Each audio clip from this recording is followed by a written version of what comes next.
Ya mudah-mudahan bisa jadi pertimbangan juga buat teman-teman kan, sebagai opsi kalian mau milih motor Matic 150 cc yang badannya kecil atau yang badannya gede gitu. Karena gua rasa impresi gue tadi itu udah mewakilkan seluruh aspek yang gua rasa bakal dibutuhkan buat jadi pertimbangan.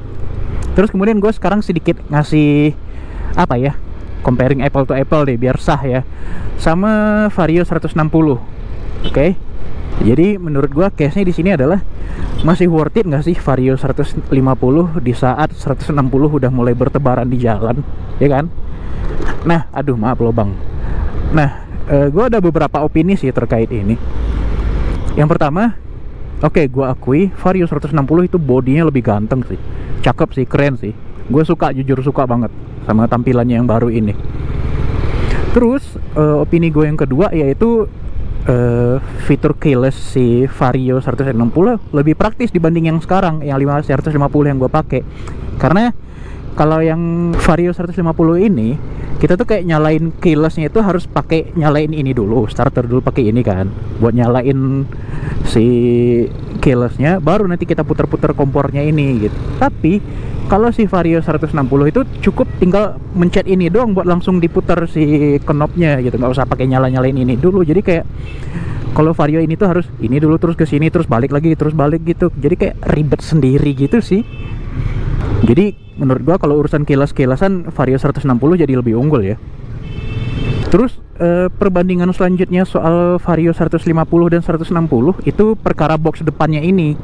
Jadi bisa teman-teman lihat sendiri kan, si box Vario 150 kan begini tampilannya. Ini ada box yang rada dalam sedikit, yang enggak begitu dalam. Terus ini ada yang cuma nyampe setengah jari gua deh dalamnya. Nah, menurut gue itu lebih dapat keunggulan si Vario 160 karena itu tuh box kirinya tuh udah dikasih penutup sekarang dan ada casannya gitu. Dan yang sebelah kanan ini tuh memang kebuka juga, tapi lebih dalam dibanding ini. Jadi lebih worth it dibanding yang lama nih urusan box depannya. Terus komparasi selanjutnya soal bagasi yang masih bisa gue bandingkan, karena ternyata bagasinya itu volumenya sama, gue lupa berapa, pokoknya sama, cuman yang ngebedain itu desain bagasinya gitu loh. Jadi si Vario 160 tuh kayak di tengah-tengah tuh ada tonjolan yang menurut gua kayaknya kalau dipakein buat nyimpen helm full face itu nggak akan bisa deh gitu. Yang mana si 150 bisa. Jadi kayak ada ya ada downgrade lah kalau urusan perbagasian kalau Vario ini ya sama 160. Balik lagi ke pilihan kalian masing-masing lah mau yang mana nih. Vario 160 sekarang udah dikategorikan ke Matic besar ya sama Honda ya. Pokoknya gue pernah lihat iklannya, Honda bilang itu keluarga Matic besarnya Honda gitu. Nah, Vario 160 udah masuk ke dalam. Jadi kayak oke, sekarang Vario tuh udah dikategorikan Matic besar kalau di keluarga Honda itu, selain PCX sama ADV. Dan sisanya sama aja sih, feel berkendaranya, kapasitas bensinnya itu sama aja ternyata sama Vario 150. Dan juga fiturnya paling nggak ada yang signifikan banget lah perubahannya. Paling seperti gue bilang tadi, nyalain keylessnya udah beda, terus ada casan di sini dan di sininya lebih dalam, sisanya sama aja.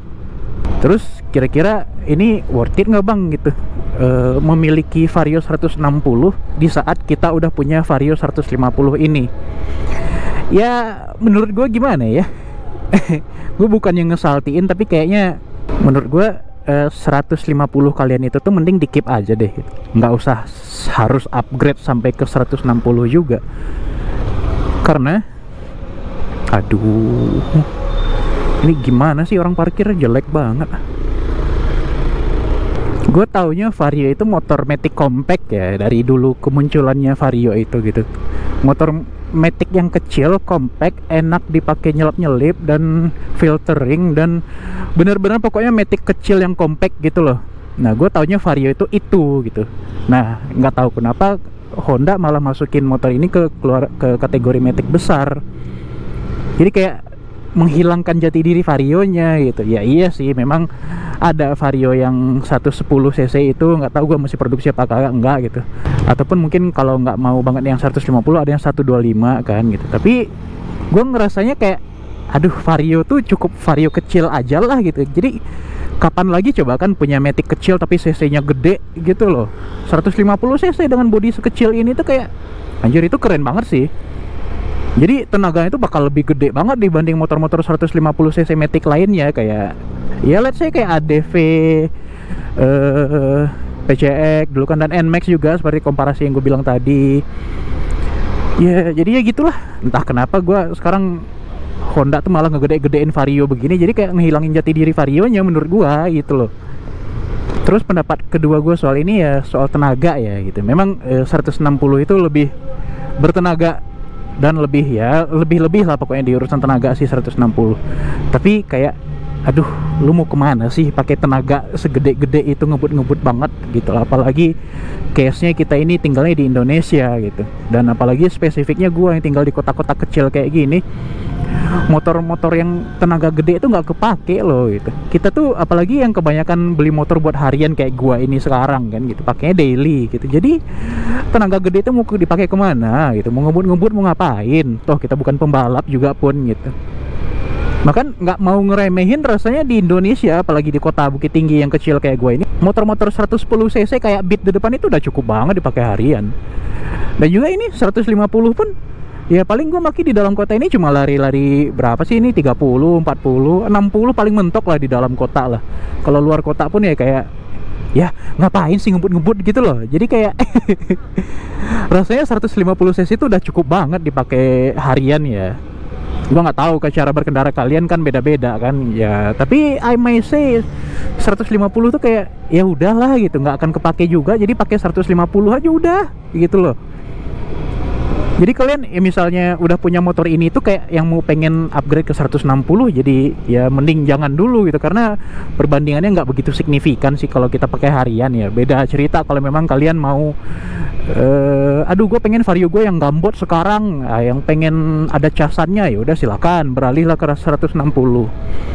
Tapi di luar itu menurut gue mending jangan sih gitu. Sama aja sih, kayak posisi berkendara sama, kapasitas bensin sama, bagasinya juga sama, sama-sama keyless juga ya. Kalau masalah casan sih menurut gua bisa lah diakalin pakai power bank atau apa gitu. Atau kalian memang kalau mau niat banget pengen nanam casan di motor ya pergilah ke bengkel modifikasi, mana tahu bisa diakalin. Itu sih menurut gua kayak ya udah sih, itu aja sih gitu loh. Oke lah ya, menurut gue mungkin itu aja sih yang bisa gue sampaikan di video gue kali ini gitu. Jadi sekali lagi buat teman-teman yang mungkin udah memiliki Vario 150 ini dan pengen upgrade ke 160 tanpa mempertimbangkan bodinya yang bongsor dan ada fitur casannya ya, selain di luar 2 poin itu, menurut gue ya mending jangan dulu lah gitu, hemat dulu lah uangnya lah. Bisa kalian nanti belokin uangnya buat modifikasi motor Vario kalian yang 150 kan asik juga ya kan, ganti velg, ganti spion, ganti knalpot kalau boleh gitu. Jadi ya ini bocil mau kemana sih. Jadi ya gitulah ya. Sampai situ aja video gue kali ini. Feel free to diskusi di kolom komentar, karena gue bakal open banget sama diskusi teman-teman soal owning experience motor ya, apalagi motor-motor yang gue pernah pakai kayak ini dan NMAX. Jadi gue mudah-mudahan bisa menjawab seluruh pertanyaan kalian tentang hal-hal yang kalian pengen tanyakan ke gue dulu gitu. Jadi ya pokoknya feel free aja lah. Oke? Terima kasih buat teman-teman yang udah nonton. Jangan lupa like, comment, share, dan subscribe-nya. Dan sampai jumpa di video-video KRL lainnya. Oke? See ya.